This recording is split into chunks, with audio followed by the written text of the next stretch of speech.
Hi friends, പുതിയ ഒരു വീഡിയോയിലേക്ക് എല്ലാവർക്കും സ്വാഗതം. അപ്പോൾ എന്ത് ചെയ്യുന്നത് വെച്ചാൽ പുതിയൊരു റിക്രൂട്ട്മെൻറ്റ് നോട്ടിഫിക്കേഷൻ വീഡിയോ ആയിട്ടാണ് വന്നത്. നിലവിലെ റിക്രൂട്ട്മെൻറ്റ് വിളിച്ചിരിക്കുന്ന ഇന്ത്യൻ നേവിയിൽ നിന്നാണ്.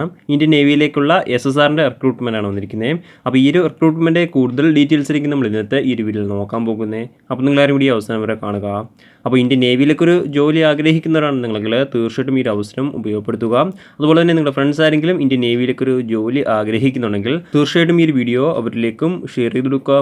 ഇത്തരത്തിലുള്ള കൂടുതൽ വീഡിയോകൾക്കായി ചാനൽ സബ്സ്ക്രൈബ് ചെയ്യാത്തവർ സബ്സ്ക്രൈബ് ചെയ്യുക. സബ്സ്ക്രിപ്ഷൻ വരുന്ന ബെല്ലൈക്കനിൽ ഓൾ എനേബിൾ ചെയ്താൽ മാത്രമായിരിക്കും ഇത്തരത്തിലുള്ള കൂടുതൽ വീഡിയോസ് നിങ്ങളുടെ ഫോണിൽ നോട്ടിഫിക്കേഷനായി ലഭിക്കുകയുള്ളൂ. അതുപോലെ തന്നെ നമ്മുടെ ടെലിഗ്രാം, വാട്സാപ്പ് ഗ്രൂപ്പിലേക്ക് ജോയിൻ ചെയ്യാൻ ആഗ്രഹിക്കുന്നുണ്ടെങ്കിൽ ജോയിൻ ചെയ്യുക. ലിങ്ക് താഴെ ഡിസ്ക്രിപ്ഷൻ ബോക്സിലുണ്ടായിരിക്കുന്നതാണ്. നമുക്ക് കാര്യത്തിലേക്ക് കടക്കാം. 2/2024 ബാച്ചിലേക്കുള്ള അഗ്നിവീർ SSRൻ്റെ നോട്ടിഫിക്കേഷനാണ് നിലവിലെ ഇന്ത്യൻ നേവി പബ്ലിഷ് ചെയ്തിരിക്കുന്നത്. ഇതിലേക്ക് അൺമാരിഡ് ആയിട്ടുള്ള മെയിൽസിനും അതുപോലെ തന്നെ ഫീമെയിൽസിനും ഒരുപോലെ അപേക്ഷിക്കാൻ സാധിക്കുന്നതാണ്. അപേക്ഷിക്കുന്ന ഡേറ്റുകൾ നോക്കുകയാണെങ്കിൽ 13 മെയ് 2024 മുതൽ 27 മെയ് 2024 വരെ അപേക്ഷിക്കാൻ സാധിക്കുന്നതാണ്. അപേക്ഷിക്കാൻ ആഗ്രഹിക്കുന്നവർ ലാസ്റ്റ് ഡേറ്റിന് അപേക്ഷിക്കാം. ഇനി നമുക്ക് റിക്രൂട്ട്മെൻറ്റ് മറ്റ് ഡീറ്റെയിൽസ് നോക്കാം. ആദ്യം ഈ ഒരു പോസ്റ്റിലേക്ക് ലഭിക്കാവുന്ന സാലറി നോക്കുകയാണെങ്കിൽ അഗ്നിവീർ സ്കീമിന് ബേസ് ചെയ്തിട്ടാണ് സാലറി വരുന്നത്. ഇനി അടുത്ത വേക്കൻസി നോക്കുകയാണെങ്കിൽ വേക്കൻസി ഇതുവരെ കൃത്യമായിട്ട് പബ്ലിഷ് ചെയ്തിട്ടില്ല. ഇനി അടുത്ത ഈ ഒരു റിക്രൂട്ട്മെൻറ്റിലേക്ക് അപേക്ഷിക്കാനുള്ള ഏജ് ലിമിറ്റ് നോക്കുകയാണെങ്കിൽ 1 നവംബർ 2003 30 ഏപ്രിൽ 2007 ഇടയിൽ ജനിച്ചവർക്കാണ് അപേക്ഷിക്കാൻ സാധിക്കുക. ഇനി അടുത്ത് അപേക്ഷിക്കാനുള്ള എഡ്യൂക്കേഷൻ ക്വാളിഫിക്കേഷൻ നോക്കുകയാണെങ്കിൽ +2 മാത്തമാറ്റിക്സ് അല്ലെങ്കിൽ ഫിസിക്സോടുകൂടി പാസ്സായിട്ടുള്ളവർക്കായിരിക്കും അപേക്ഷിക്കാൻ സാധിക്കുക. അതുപോലെ തന്നെ മിനിമം 50% മാർക്ക് അഗ്രിഗേറ്റ് ഉണ്ടായിരിക്കേണ്ടതാണ്. എന്നാൽ മാത്രമായിരിക്കും ഈ ഒരു പോസ്റ്റിലേക്ക് അപേക്ഷിക്കാൻ സാധിക്കുകയുള്ളൂ. അല്ലെങ്കിൽ മറ്റൊരു ക്വാളിഫിക്കേഷൻ പറയുന്നുണ്ട് 3 വർഷത്തെ ഡിപ്ലോമ കോഴ്സാണ്. എഞ്ചിനീയറിംഗിലുള്ള 3 വർഷത്തെ ഡിപ്ലോമ ഉണ്ടെങ്കിൽ അപേക്ഷിക്കാൻ സാധിക്കുന്നതാണ്. അതിന് കൃത്യമായിട്ടുള്ള സബ്ജക്റ്റും പറയുന്നുണ്ട്. മെക്കാനിക്കല് അല്ലെങ്കിൽ ഇലക്ട്രിക്കല് അല്ലെങ്കിൽ ഓട്ടോമൊബൈൽ അല്ലെങ്കിൽ കമ്പ്യൂട്ടർ സയൻസ് അല്ലെങ്കിൽ ഇൻസ്ട്രുമെൻറ്റേഷൻ ടെക്നോളജി അല്ലെങ്കിൽ ഇൻഫർമേഷൻ ടെക്നോളജി ഉള്ളവർക്ക് അപേക്ഷിക്കാൻ സാധിക്കുന്നതാണ്. കൂടാതെ അഗ്രിഗേറ്റ് 50% മാർക്ക് ഉണ്ടായിരിക്കേണ്ടതാണ്. എന്നാൽ മാത്രമായിരിക്കും അപേക്ഷിക്കാൻ സാധിക്കുള്ളൂ.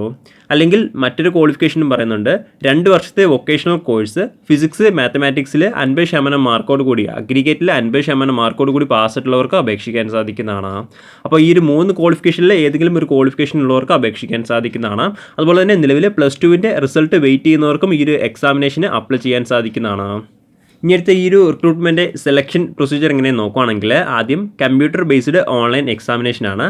അതിൽ ഷോർട്ട് ലിസ്റ്റ് ആവുന്നവർക്ക് PFT ഫിസിക്കൽ ഫിറ്റ്നസ് ടെസ്റ്റ്, അതിനുശേഷം റിട്ടേൺ എക്സാമിനേഷന് ഇനീഷ്യൽ മെഡിക്കൽ ടെസ്റ്റ്. ഇങ്ങനെയാണ് രണ്ടാമത്തെ സെലക്ഷൻ പ്രൊസീജിയർ. മൂന്നാമത് ഫൈനൽ മെഡിക്കൽ എക്സാമിനേഷൻ. ഇങ്ങനെയാണ് ഈ ഒരു റിക്രൂട്ട്മെൻറ്റ് സെലക്ഷൻ പ്രൊസീജിയർ. ഇനി അടുത്ത് ഈ ഒരു റിക്രൂട്ട്മെൻറ്റിലേക്ക് അപേക്ഷിക്കാനുള്ള ഫിസിക്കൽ സ്റ്റാൻഡേർഡ്സ് നോക്കുകയാണെങ്കിൽ അപേക്ഷിക്കുന്ന മെയിൽ കാൻഡിഡേറ്റ്സിനും അതുപോലെ തന്നെ ഫീമെയിൽ കാൻഡിഡേറ്റ്സിനും മിനിമം ഹൈറ്റ് 157 സെൻറ്റിമീറ്ററെങ്കിലും ഉണ്ടായിരിക്കേണ്ടതാണ്.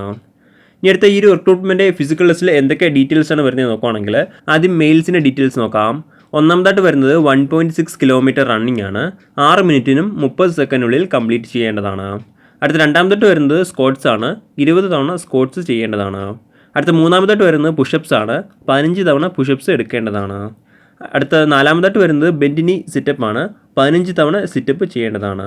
ഇങ്ങനെ 4 കാര്യങ്ങളാണ് മെയിൽസിന് റിക്രൂട്ട്മെൻറ്റ് ഫിസിക്കൽ ടെസ്റ്റിൽ വരുന്നത്. ഇനി അടുത്ത ഫീമെയിൽസിൻ്റെ ഡീറ്റെയിൽസ് നോക്കുകയാണെങ്കിൽ ഒന്നാമതായിട്ട് വരുന്നത് 1.6 കിലോമീറ്റർ റണ്ണിംഗ് ആണ്. 8 മിനിറ്റിനുള്ളിൽ കംപ്ലീറ്റ് ചെയ്യേണ്ടതാണ്.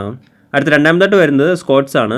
15 തവണ സ്ക്വാട്സ് ചെയ്യേണ്ടതാണ്. ഇനി അടുത്ത മൂന്നാമതായിട്ട് വരുന്നത് പുഷപ്സ് ആണ്. 10 തവണ പുഷപ്സ് എടുക്കേണ്ടതാണ്. അടുത്ത നാലാമതായിട്ട് വരുന്നത് ബെൻഡിനി സിറ്റപ്പ് ആണ്. 10 തവണ സിറ്റപ്സ് എടുക്കേണ്ടതാണ്. ഇങ്ങനെ 4 കാര്യങ്ങളാണ് ഫീമെയിൽസിന് റിക്രൂട്ട്മെൻറ്റ് ഫിസിക്കൽ ടെസ്റ്റിൽ വരുന്നത്. ഇനി അടുത്ത ഈ ഒരു റിക്രൂട്ട്മെൻറ്റിലേക്ക് അപേക്ഷിക്കേണ്ട രീതി ഇങ്ങനെ നോക്കുകയാണെങ്കിൽ ഓൺലൈൻ വഴിയാണ് അപേക്ഷിക്കേണ്ടത്. ഓൺലൈൻ വഴി www.agnivernavy.cdsc.in ഈ ഒരു സൈറ്റ് വഴിയാണ് അപേക്ഷിക്കേണ്ടത്. ഈ ഒരു സൈറ്റ് വഴി അപേക്ഷിക്കാനുള്ള അവസാന തീയതി നോക്കുകയാണെങ്കിൽ 27 മെയ് 2024 വരെ അപേക്ഷിക്കാൻ സാധിക്കുന്നതാണ്. അപേക്ഷിക്കാൻ ആഗ്രഹിക്കുന്നവർ ലാസ്റ്റ് ഡേറ്റിന് അപേക്ഷിക്കുക. അതുപോലെ തന്നെ അപേക്ഷിക്കുമ്പോൾ ആപ്ലിക്കേഷൻ ഫീസും ഉണ്ടായിരിക്കുന്നതാണ്. ഏകദേശം 550 രൂപയാണ് ആപ്ലിക്കേഷൻ ഫീസ്.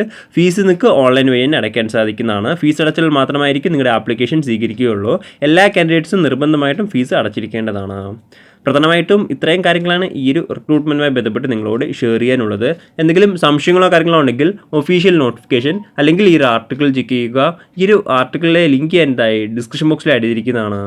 അപ്പോൾ നമുക്ക് മറ്റൊരു വീഡിയോയിൽ കാണാം. അതുവരെ ബൈ.